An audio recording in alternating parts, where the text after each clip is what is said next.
j'ai dit que pourquoi pas ñu travailler avec moi parce que maintenant Sénégal dafa am nu muy marché ni kii mën nga jàng mën nga am say diplôme def lu nekk mais parfois dañ naan taal boo gis ci taal la bàyyeekoo donc nag yàlla nekkul moom mooy wàcc may ñu daf ñoo bind ak ay nit jox ñu ay place yoo xam ne dafa utee mooy waral escalier am première deuxième ba quatrième donc loolu yëpp du hasard moo tax nag léegi yàlla dañoo boole ak moom ñu war a travailler ak moom mu doon benn homme boo xam ne su ko xamul dégg na ko su ko neexoon tey jii mën na wax benn simple day jàll moo ma woo wala keneen du ma ñëw mais deful loolu dafa simple bàyyi itam yëpp ak weeru koor gi ñëw ak tamit yéen seen étudiants yi maa ngi leen di remercier bu baax a baax sama waa pavillon kii ak waa pavillon A ak ñëpp daal au niveau du campus social parce que il bi jàmp na trop mais terewul dañu maa wuyu si avec les ak CRDG CRPCA am na lu ma bëggoon tamit ma wax ko fi tey ñëpp dégg université ñëpp xam ne les conditions sont très précaires et très minables vous m'excusez de cette expression parce que conditions yi métti na trop ñu ngi bëggoon nag yow en tant que un homme leader un homme politique ñu ngi lay lancer benn appel nga xoolaat ñun surtout ñun côté jigéen ñi moom c'est dur c'est très dur parce que pavillon kii parfois dañuy gis benn chambre bu am 22 personnes wala 23 personnes ñuy buuxante di ci togg di def lépp c'est très dur xam nga te loolu yëpp ñu ngi naan campus métti na trop mais dañoo ne feccum liir bu neexee nday yaa tey ca mbagg ya te ñun nag amul ñu dul yéen amoo la ñu dul ñun bu ñu gëstoo yéen la ñuy gis bu ngeen gëstoo ñun ngeen di gis donc nañu travailler ñu jàppalante ngeen jàppale ñu jàppale leen ñu xam ne université passe-temps la waaye métti na trop nañ ko gérer quel que soit alpha ñu travailler dans la symbiosité entre père et fils ou bien oncle et fille quelle que soit la situation ñu toujours ñu ngi fii nii di travailler dans l'éthique et dans la transparence maa ngi la ñu remercier waat encore une fois bu baax a baax di remercier sama grand Babacar Faye depuis Kaolack ngay dégg ñu néew macha allah malgré toutes les difficultés errant nous travaillons ensemble donc je vous remercie ok loolu laa amoon lu ma leen di wax merci beaucoup. Souhaiter les mots de bienvenue à M. Ndiaye au sein de l'espace universitaire. Je suis là comme membre d'un mouvement Savoir Réel Plus. Je suis étudiant en licence 3 biologie au département de sciences et techniques. C'est un honneur très remarquable pour nous de vous accueillir ici. Certes, ils ont eu à souligner des choses qui sont au sein de l'espace universitaire, à savoir les conditions d'études et les conditions du campus social. Ces choses ne sont pas restées vaines. Vous savez tous ce qui se passe. Donc nous tenons juste à vous rappeler, mais vous le savez quoi. Parce que j'espère, ou même je pourrais dire que vous étiez étudiant au sein de l'espace universitaire, si je peux me le permettre. Je suis avec le coordonnateur, à savoir Pape Thierno, un jeune qui partage les mêmes bancs, je pourrais dire, au sein de l'espace, à savoir la licence 3 au sein du département de biochimie et géosciences. Notre rencontre aujourd'hui n'a pas été trop préparée, cause pour laquelle le nombre d'étudiants qui sont ici présents est restreint. Certes, les convictions et le contrainte de temps se posent, mais espérons dans un cadre futur, cela va se grandir. Pour ne pas trop monopoliser la parole, je vais laisser l'honneur au coordinateur de se présenter. Après, je vais tenir notre discours, essayant d'éclaircir certains points qui nous réunissent aussi. Monsieur Papiano, je vous appelle s'il vous plaît. Technique. Bon, permettez-moi juste de s'exprimer en Wolof parce qu'on m'a l'a exigé. Il y a certaines personnes qui ne comprennent pas le français ici présent. Bon, maa ngi jégalu ci kàddu gi daf di mënul ñàkk ñu yëkkati ay kàddu voilà parce que bu ñu gisee leader bu ñëw auprès des étudiants di leen nemmeeku di leen rencontrer loolu daf di quelque chose de très important à saluer raison pour laquelle moo waral suñu teewaay fii nii. Je suis le coordonnateur de la liste Réel Plus Fac Sciences Goudiaby sama chargé de communication wax na ko léegi li muy signifié on est des jeunes yu yëngu ci milieu boobu noonu. Voilà monsieur le DG comme ni ko ñi fi jaar waxee étudiants yi ay conditions yu métti la ñuy dundee fii nii ci université bi bokk na li gën a tax suñu teewaay fii peut-être ñun dañuy yëngu ci loolu mais nag xëy na suñu loxo jotul suñu ginnaaw bañ mën a jàppale étudiants yi ci condition boobu mais bu ñu gisee ku ñu mën a jaar ba dimbale étudiants yi donc kooku noonu dañoo war a topp ci ginnaawam xam ne nit ki su lay dimbalee da nga ko war a jàppale. donc wax nañ la ko li nga xam ne moom la ñuy dund fii ñuy remercier aussi Babacar Faye voilà moom la ñu xam moom moo ñu expliquer lu bari ci yow et que lim ñu xamal yëpp gis nañ ko ci yow gaa nekkee da sax jëlagoo parole mais nit ki boo ko gisee rek war nga mën a xam li muy incarner sa personnalité ak sa engagement pour jàppale jeunes yi nga xam ne ñoo nekk ci Sénégal rawatina nag étudiants yi nga xam ne tey jii mën naa wax ne ñi war a doon ëllëgu Sénégal fii lañ war a jógee donc kon da ciy baax ñu leen di gestu kon bu ñu gisee tey benn leader boo xam ne ñëw na pour nemmeeku ci étudiants yi franchement loolu noonu benn acte à saluer la donc pour bañ a guddal foofu la ñuy yemandi franchement di rafetlu sa teewaay di kontaan trop di la xamal ne daal voilà cause bi bu noble nous on s'engage cause bi bu noble ñu ngi sa ginnaaw parce que liggéey la ñu bëgg jàppale koo xam ne pare na pour développer le Sénégal surtout jàppale jeune bi nga xam ne moo nekk fii dans le campus universitaire je vous remercie. maa ngi nuyu ñëpp di gërëm ñëpp man la Bokar Ndaw bras droit PCA Ibra Ndiaye ma jox leen tuuti rek wax leen tuuti rek kan mooy Ibra Ndiaye. Ibra Ndiaye est un jeune de la région de Tamba, plus particulièrement la commune de Ndoga Babacar. Étudiant la woon fii nekk professeur mathématique lycée Parcelles Assainies. À l'âge de 34 ans la nekk directeur général de l'APDA, agence pour la promotion et le développement de l'artisanat. mu def fa liggéey bu rafet nekk fa pendant 4 ans bu mu jógee foofu noonu le président Macky Sall nommé le PCO des ADS, agence des aéroports du Sénégal. mu jógee foofu def fa 2 ans jógee foofu si le président Macky Sall nommé le PCA de l'AIBD 2AS. tey nous sommes fiers ñun ñi nga xamante ne jeune lañ ànd ak jeune bi nga xamante ne tey il est fier si moom si lu mu doon. tey nag boo gisee tey ñun ñu jël engagement la commune de Ndoga Babacar la région de Tambacounda nekk ginnaaw peut-être engagement bi mu am ak bu mu am moo tax tey ñu nekk si ginnaaw tey en général fii gis naa fi samay mbokk ay rak étudiants yu dëkk Koupentoum sama frère yi nii yu dëkk Payar yu son frère yu dëkk Kaolack Kolda ñëpp ñaa ngi leen di gis fii autour de l'essentiel. sànq si sama wax maa ngi ko doon wax le coordinateur nee naa ko Ibra Ndiaye bi doon na politicien boo xamante ne man c'est rare ma gis ku mel noonu si politique mooy koo xamante ne ngeen jégal ma ci kàddu bi du fenn lim la wax loolu lay def lim gëm loolu la gëm kon boo amee ku mel ni noonu kooku jar na ànd jar na jàppale. tey nag situation yi étudiants yi di dund am naa ne moom moo leen ko gën a xam parce que jaar na parce que li ñuy wax rek ku la njëkk si biir nekk moo lay wax fii ngay toogee kon moom situation yi ngeen di dund xam na ko tey oyof bi mu oyof moo tax tey lu mel ni weeru koor mu déplacé wu ñëw pour jànkonte ak yéen waxtaan ak yéen kon jàppaleen ne c'est nous dans nous nañ leen jàppalante ñu jàppale ko ngir ëllëg am na foo xamante ne suñu loxo mënu fa àgg suñu kaddu mënu fa àgg mu àggaleen ñu ko foofu noonu. parce que de un am na fit bi am na njàng mi am na xam-xam bi te xam na lu muy def xam na fu muy teg tànkam kon maa ngi nuyu sama mbokk étudiants yi fi nekk yépp en grosso modo ma wax leen tey kan mooy Ibra Ndiaye. au niveau de l'AIBD fi ñu nekk ñun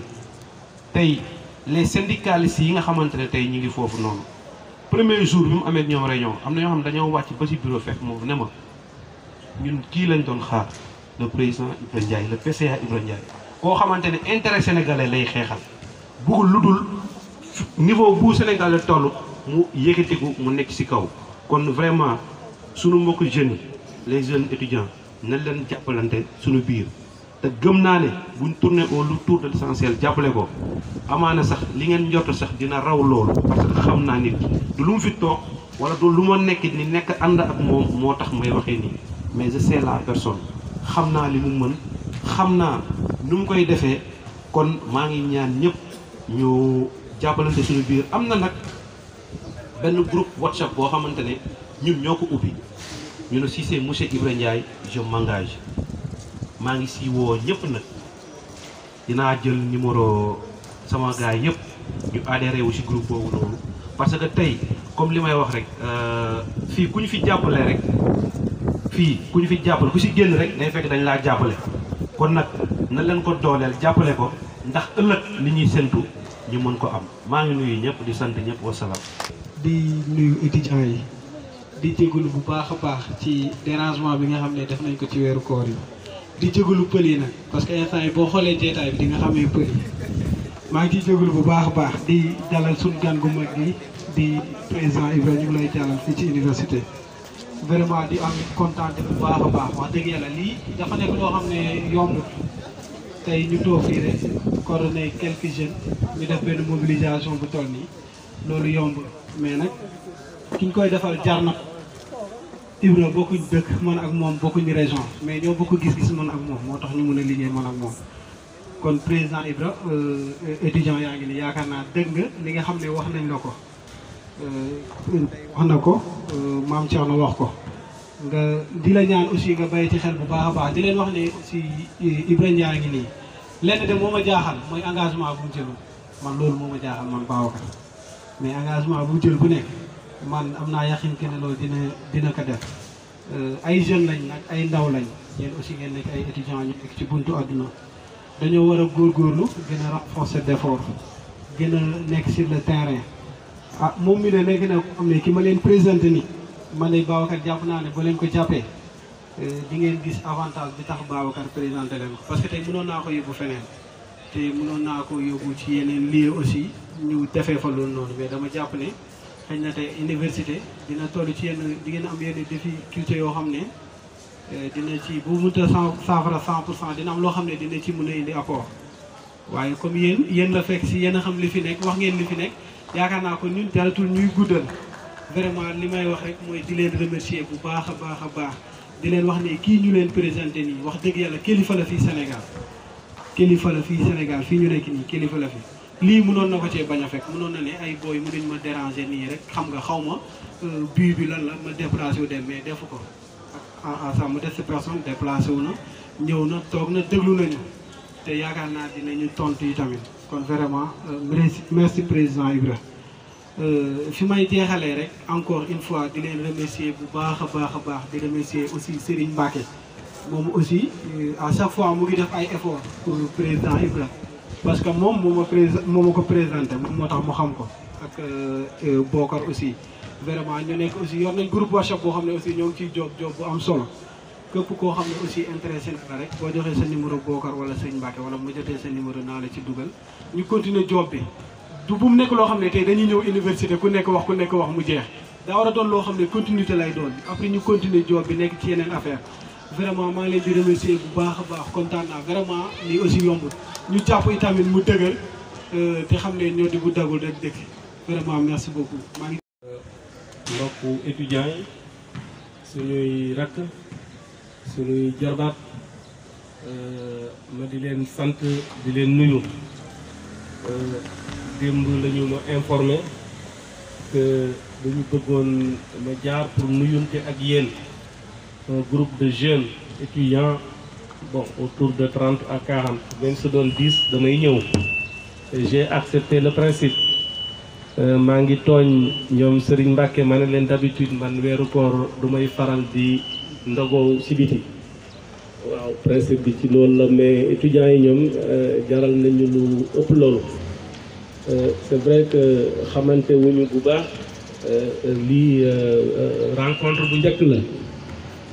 yaakaar naa ne bu ñu waxtaanee dinañu am en tout cas ay zone de convergence di mën a gisee de manière fréquente di waxtaan pour trouver en fait des solutions à vos problèmes yaakaar naa ne c'est important je sais pas est-ce que ma wax ci wolof wala français qu'est-ce que wolof bi bon voilà donc damay wax comme Kocc la ñu wax ci Kocc sinon on peut aussi voilà dama leen di nuyu di leen sant lu bare di sant nag ñi nga xam ne ñoo initié en fait rencontre bi ndaxte àdduna moom comme niñ koy faral di waxee lépp ci waxtaan la bu ñu waxtaanee mën nañu trouver ay solution ci suñuy problème bu ñu waxtaanee mën nañu déggoo donc tey sama ñëw fii jàpp naa ne que doon yoon bu njëkk mais du doon bu mujj parce que fii nii terrain basket bi les années 2000 2002 miinoon nañ ko trop sax et que faculté des sciences et techniques laa nekkoon je faisais MP après bi ma fa jógee la jaar ASECNA j'ai fait 15 ans là-bas et toujours je suis un fonctionnaire en situation de disponibilité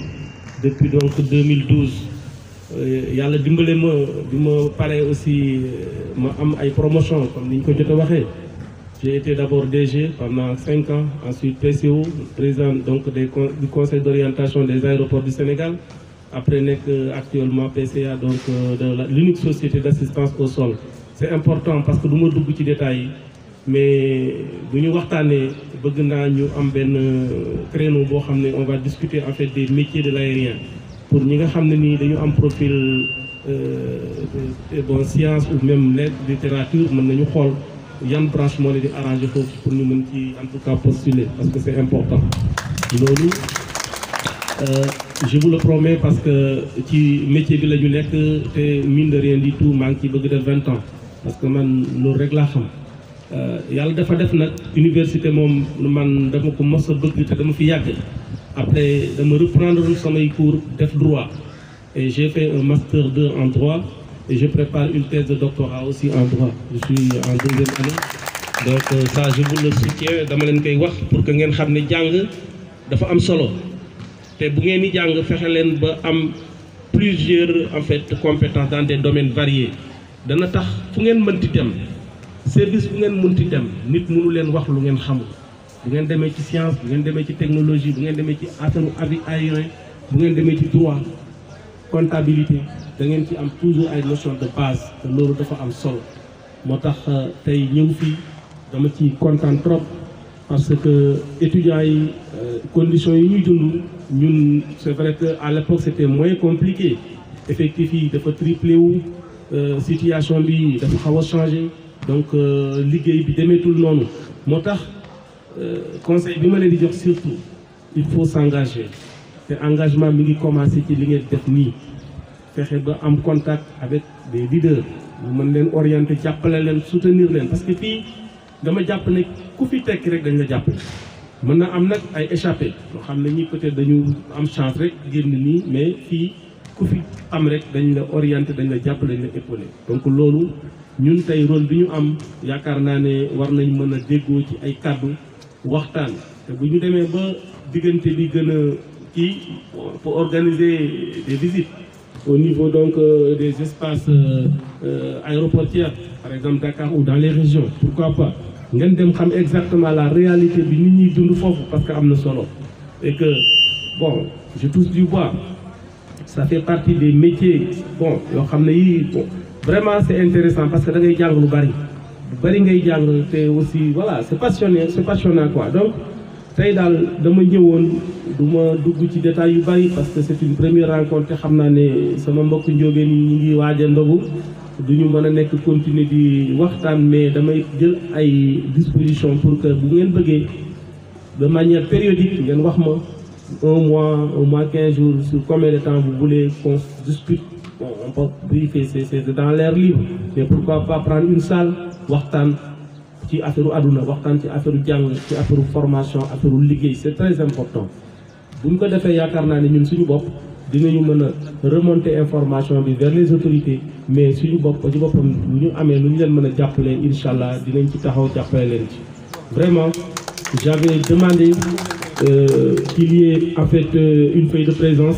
pour que je puisse avoir en fait voilà le nom et les numéros des uns et des autres pour qu'on puisse vraiment garder le contact, c'est très important. Alors, je pense qu'aujourd'hui, comme nous l'avons dit, Vous pouvez aujourd'hui tout à l'heure me donner la liste et que dans le futur on puisse s'organiser. Nous allons organiser chaque mois, pourquoi pas, s'il le faut, nous bureau, aéroport, comme on peut le faire ici à l'université, ou bien même dans un restaurant, pourquoi pas. Parce que moi je suis disposé en tout cas à être avec vous, à discuter, à trouver des solutions pour vos problèmes. Wow, c'est en fait des mots que j'avais à dire. Parce que c'est vrai que si amul doléance bu ñu fi def fii ñu fi jël amul engagement bu ñu fiy jël nous sommes des Sénégalais suñuy rakk ak suñuy jarbaat ñoo fi nekk il faut que ñu am benn attitude ànd waxtaan pour trouver ay solutions ci seeni problème te loolu yaakaar naa ne en tout cas moi je suis disposé à le faire mais remercier nag ñi organiser affaire bi mais surtout les jeunes qui nous viennent en fait des départements de Koupentoum, de Tamba et autres. Donc xam ne moomu ñëpp mais au moins ak ñi nga xam ne ni Dakar la ñu nekk wala Kaolack ak feneen maa ngi leen di sant ñoom ñëpp di leen gërëm. Voilà ce que j'avais à dire en quelques mots en vous renouvelant donc cette confiance et vous dire que votre frère est à vos côtés di leen déglu. Je laisserai aussi mon numéro chaque fois que de besoin ku ma soxla mun na par WhatsApp ou en tout cas appel woo ma par consultance en tout cas ma waxtaan bu dee am na lu mu soxla aussi di waxtaan ci loolu en tout cas je peux le faire maa ngi leen di sant di leen gërëm.